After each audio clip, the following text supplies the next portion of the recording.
genel izleyici kitlesi için uygundur.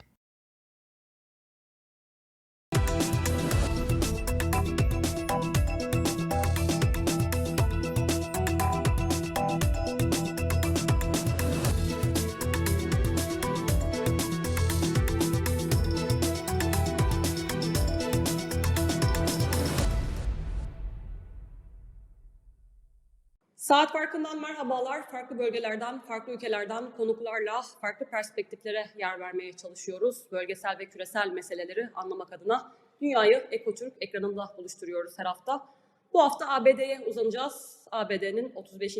Başkanı John F. Kennedy suikastını konuşacağız. Malum ABD'de ikinci kez göreve gelen Başkan Donald Trump'ın ilk icraatlarından biri John Kennedy suikastına ilişkin gizli dosyaların kamuoyuna açıklanmasını öngören başkanlık kararnamesini imzalamak oldu. Bu hafta bu karar ışığında ABD'nin tarihini değiştiren ve 62 yıl sonra halen daha gizemini koruyan Kennedy suikastını konuşacağız. Çok kıymetli bir isimle ABD'nin Minnesota eyaletinden bölge yargıcı John Tunheim bizlerle olacak. Kendisi 90'lı yıllarda Kongre tarafından Kennedy suikastı ile ilgili dosyaları incelemek üzere kurulan heyete başkanlık etmiş deneyimli bir hukukçu.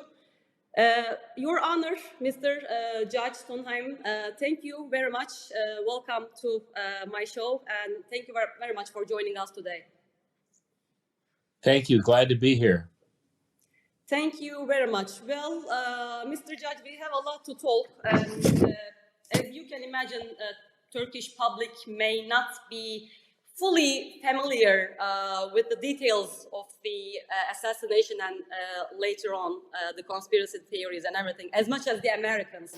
So I will kindly ask you to walk us through also the history of the United States in light of this assassination. As you know, in the first week of his second term, President Trump signed an executive order to release the remaining documents related to JFK assassination. First of all, could you tell us, for those who do not know you personally, how did you get involved first in the case related to JFK assassination? What was your role in this case, assassination? Well, the Congress in 1992 passed a law which required a expedited review of all still classified and secret records from the Kennedy assassination and the investigations that followed. I was selected by President Clinton to head that effort, and we released probably in the neighborhood of 5 million or more pages of records with very few redactions, but we did redact some information which the law required us to do. Information that might bear on intelligence gathering methods that are still in use or methods of protecting the president, for example. But there wasn't too much that we left to be released in 2017. That was the final date by which all records were to be released under the law. The assassination took place 61 years ago, so this is a long time ago. It's time for all the records to be released. President Trump in 2017 decided not to release everything. And then President Biden released a little bit more several years ago, but not everything again. So now President Trump has ordered the rest of the records released, but they're being gathered right now, and whether all records will be released is unclear at this point still. The assassination took place, in 1963, and there were investigations. This was the height of the Cold War, as many people remember, and there was all kinds of theories about whether there was a conspiracy that resulted in the assassination of President Kennedy. They sealed a lot of the records, and that has caused people to think something is being hidden from the people of the United States and the people of the world who are interested in the subject. And that's why there's been such intense interest to see what is remaining to be released. Hı hı. Mr. Judge, a technical question. How many documents have been released so far, and what percentage, what is the amount of the remaining ones? Do you have an approximate or exact number of the files that's due to be released? There are about 5.5 million pages of fully released records available to people at the National Archives, many of which are available online at the National Archives of the United States website. Remaining to be released are information and full documents, probably about 2,000 or so. There's not very many that are left, and most of them have been released but have redactions on them. So it's a very small. It's 99.9% of records have been released, and the rest are this leftover group that hasn't been released yet. Most of them are intelligence-related records. The FBI now has released everything, but these are records of the various intelligence agencies in the United States. So you have seen all the documents released or not released so far, but probably you're not able to reveal or speak about them, the ones that we don't know yet, right? Well, I have seen all of the records that we protected, and so that's a portion of these records, maybe about half. I've seen those. These were records that we had believed would be released in 2017, but President Trump at the time did not release everything. He released some of them, but not all of them. The rest of the records are records that have been discovered since we left office in 1998. I don't know what is in those records, but agencies have this ongoing requirement to search for records from that time, and there are records that I have not seen that are in this group. I see. Do you think they will reveal something will shock the whole world, the US, and it will end all the conspiracies, or the mystery will continue even after revealing the documents, the new ones? Well, I think the mysteries will continue. I do think it's important to tell the public that everything that's in the hands of the government have been released. I think that's important. That's an important message. That will allay some of the concerns about conspiracy theories. But we know that there have been some records that have been destroyed. And that's unfortunate, but that happens over the course of 60 some years like we have right now.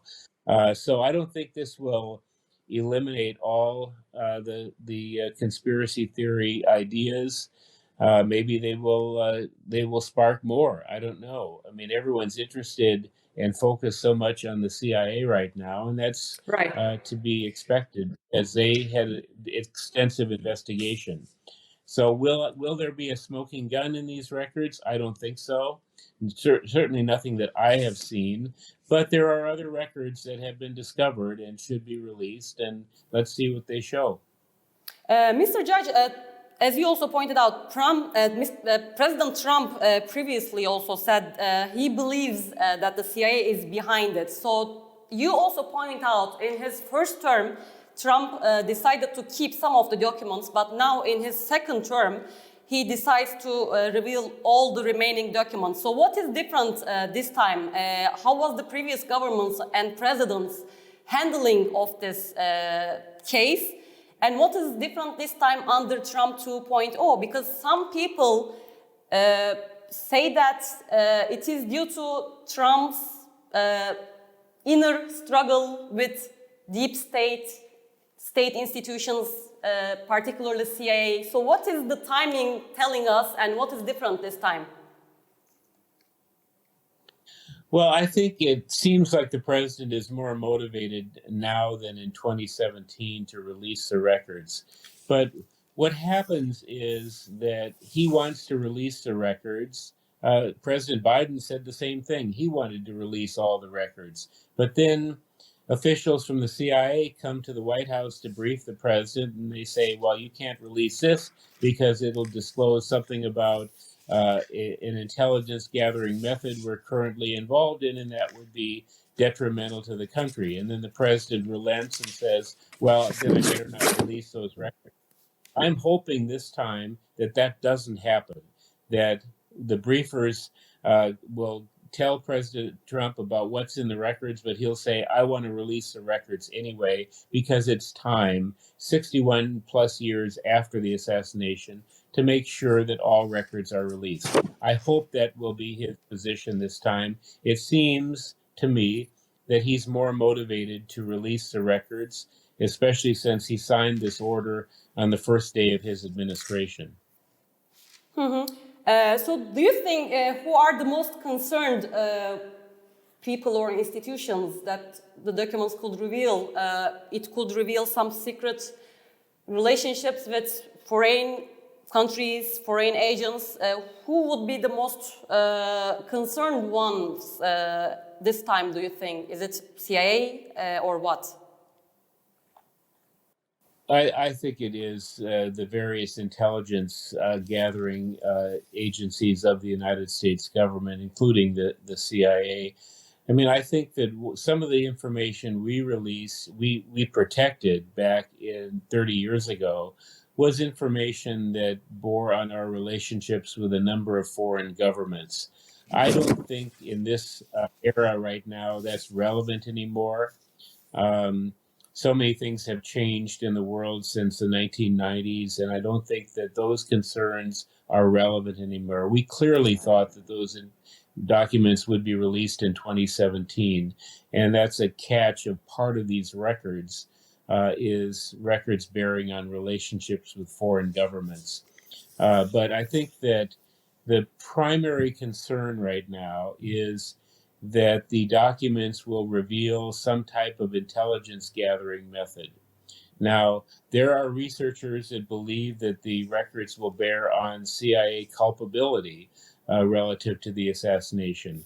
I don't know whether that's true or not. That's why they want to see the records. And that's why full disclosure now is important to satisfy those who are concerned about what our government may have been doing in 1963. Mr. Judge, also for those maybe in Turkey who do not fully know, 100% know about the details of the assassination, also the case, can you please tell us the official theory, what is the official narrative, and also what are the most popular conspiracies? Could you summarize for us? Because there are so many conspiracy theories. It's the mafia, it's Russia, CIA, and many other conspiracy theories that I may not know. What are the most popular ones and the official theory? The official theory is, I guess, Oswald is behind it, and he's the single gunman. Could you please tell us more about the official theory and the conspiracies around that? Yes, there was a blue ribbon commission that President Johnson appointed right after the assassination to investigate and to come up with answers about what may have happened. They concluded it was a single gunman, Lee Harvey Oswald, who was responsible. Oswald was killed himself 44 hours after he was arrested by a Dallas businessman who happened to be in the police station at the time Oswald was being moved to a more secure facility. So that spawned a number of theories in and of itself. A lot of people don't believe the Warren Commission, partly because so many records were protected and people didn't see the raw data and wanted to see that. As to what the conspiracy theories are, certainly there are conspiracy theories involving the CIA's possible involvement and contacts with Oswald in advance. Oswald, of course, had lived for over 2 years in the Soviet Union at the time, which led to concerns that maybe the Soviet Union had been involved in pushing him to do this. There are also theories that the organized crime syndicates were behind it as well, because the Justice Department at the time was cracking down on organized crime really for the first time in American history. And so those are the most popular theories. They're just theories at this point in time. I mean, the facts as we know it, as I understand it anyway, is Oswald would have been convicted of killing the president had he gone to trial. It was his rifle and his palm prints on it, and the building where he worked is where the shots came from. So, I mean, I think if you had to answer the question right now, Oswald acted alone. But these records may shed light on additional theories and may shed light on what the CIA believed at the time, which is an important factor to take into account here. Mr. Judge, it will be a little bit personal maybe, but as a young man at that time, before being selected for the committee, what were you thinking? What were your thoughts before being selected? What were your thoughts about the murder? And after being selected during Clinton, how did your perception or thoughts changed over time? Well, I wasn't a big believer in conspiracy theories, but I did promise to keep an open mind, and I wanted to keep an open mind about what happened because that led us to search records everywhere. And we searched everywhere. We searched for anything that might have had any possible relationship, even if it turned out to be a debunked theory. My thoughts on it was I didn't know. I had an open mind. I had not studied the matter deeply, but I promised to keep an open mind, and I still do. I mean, if something new comes out, I'm willing to be persuaded. I haven't seen anything at this point in time which would, in my view, change the official theory about what happened. What would shock you in the new documents, for instance? Well, I think that if there is anything in the new documents that would be of great interest, it would be more details about the CIA's connections with Oswald before the assassination. That would be of great interest. I don't know if the records will disclose that. Researchers are, busy looking into that aspect. I would be very interested in seeing what the documents might say about that. I don't know if they will, but let's see them and let the public see them and make their own mind up about what happened. Mr. Judge, also I was looking at the recent polls, and a recent Gallup poll shows that 65% of the Americans, quite a large majority, believes that there is a larger conspiracy involved in this murder of the president, unlike the official narrative of a lone gunman. So majority of the people do not believe this. So as you also said, there are so many theories. I wonder also, as a journalist from Turkey, because 4 US presidents have been assassinated in the past, but I think the JFK assassination is the only one, perhaps, having so many conspiracies around it and challenging the official story. What makes JFK's assassination different, and why people really still, this day, don't buy the official narrative? Well, I think that, it's a feeling that people have that it shouldn't have been the case that a 24-year-old loner, essentially, someone who had a disturbed life in many respects, could shoot and kill in the public the United States. One of the leaders of the entire world. People don't want to believe that it was that simple for someone to have done that. That there had to have been a conspiracy that made that happen. Sometimes things happen that are that would disbelief. I do think that it was a real turning point in American history as well. Kennedy was quite popular; would have been reelected to a second term. That may have impacted whether we had the disaster in Vietnam that our country had, and things that led to Watergate and all other kinds of issues that have affected the trust American people have in their government, which President Trump has exploited in his campaigns. So it changed a lot in our country, and people want to think that it had to be something more significant than just simply a single guy with a rifle. who happened to be along a parade route in November Day in Dallas in 1963. So, I mean, I do think people like conspiracy theories. They're the subject of so many novels and books. People like to read that, and I think we either need to release all of the records and help people understand what really happened, but I don't think we're going to solve all the questions because it's 61 years ago, and so many things have happened since then, and you know, if the theory isn't supported by these records, then the answer is going to be, well, that those records must have been destroyed then. So people are Right. still going to believe in conspiracy theories, but at the same time, I would like to have the situation now where the government says, we're not withholding anything anymore. It's all yours. You can read it and you decide for yourselves. I think that's the best answer now, 61 years after this terrible event. So this time, do you think it will happen? I think we're closer now to getting everything released. I don't know. I mean, the CIA is quite persuasive on matters that they don't want to have released or declassified or shown to the public.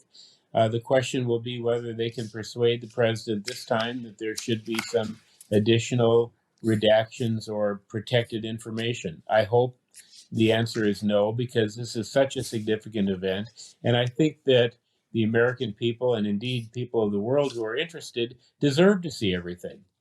I mean, this is one of the crimes of the century. The killing of an American president, and people deserve to see everything the government has. It's time to show the people what you have, and let them decide for themselves. Let the chips fall where they may. Mm-hmm. Mr. Judge, do you remember the day you were selected for the committee? What was your answer to Clinton president at that time? I wonder, were you excited? Were you afraid? How did you feel when this case came to you first? I was a little surprised. I did not have a background in investigations, but this was supposed to be not necessarily an investigation. This was supposed to be a group of historians and one lawyer, which was me, who would oversee the collection of materials. And it was important to Congress that historians be involved in this because historians can better understand the place in history of records. I was a little surprised. I said, well, I don't have any background in the assassination. I don't have any detailed knowledge. And the answer really was, well, that's fine because President Clinton doesn't want someone who thinks he knows exactly what happened. He wants a broad investigation and ultimately to release the records. And he never stopped us from releasing any record.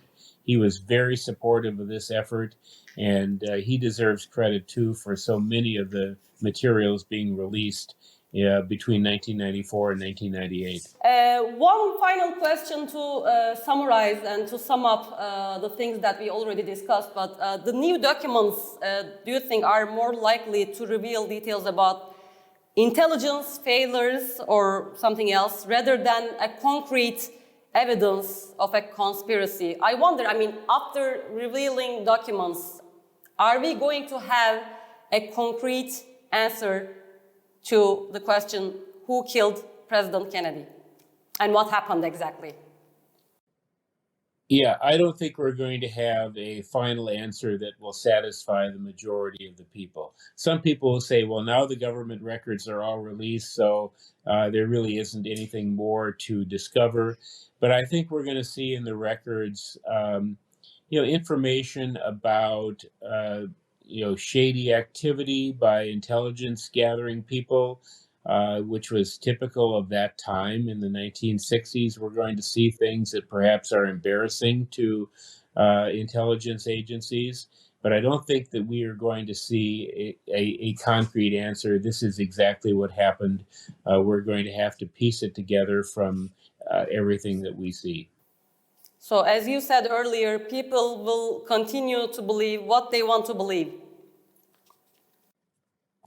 I think that's true. I think minds have been made up over 60 years plus years, and it's not going to change too many minds, but it's going to be fertile material for researchers to dig into. We'll see some new books, new articles, and that's good because the more information we can get out, the better people can understand how their government operated during this period of time Right. after the assassination. Did you ever think writing a book, by the way, because there are so many books, so many movies, did you read them all? Did you watch them all? I haven't. I admit I haven't read all of the books, but I've tried to get through as many of them as I can, just to see what theorists are saying. Yeah, and there have been movies as well. I saw the Oliver Stone movie JFK before I was selected for this, and I thought that was a very good movie. It's not a documentary; it's a movie. And Mr. Stone has been particularly strong in pushing for release of records, and I have appreciated him very much for his role in all of this. I don't necessarily believe everything he believes, but everyone's free to believe what they want to believe. And you know, maybe I will write a book at some point in time. I have a lot of materials gathered, and I certainly know the subject. So maybe it's time to start writing it down. You should, Mr. Judge. Definitely you should. Thank you very much for your time. I really appreciate your time, Mr. Judge Tunheim. And if you ever happen to come to Istanbul, I would love to continue our conversation with a cup of coffee maybe in the future. Thank you very much for joining us. Let's do that. I enjoyed it very much. Thank you very much. Saat Farkı'nda bu hafta John Kennedy, ABD'nin 35. Başkanı John F. Kennedy suikastını konuştuk. Trump'ın, malum yeni başkan Trump'ın göreve ikinci kez geldikten sonraki ilk icraatlarından biri Kennedy suikastına ilişkin kalan gizli belgeleri kamuoyuna açıklamakla ilgili bir kararname imzalamak olmuştu. İşte bu davayla alakalı aslında belgeleri incelemekle görevlendirilen, geçmişte heyete başkanlık etmiş bir deneyimli bir hukukçuyla konuştuk. Önümüzdeki hafta farklı bir konuyla, farklı bir konukla karşınızda olmak dileğiyle. Hoşça kalın.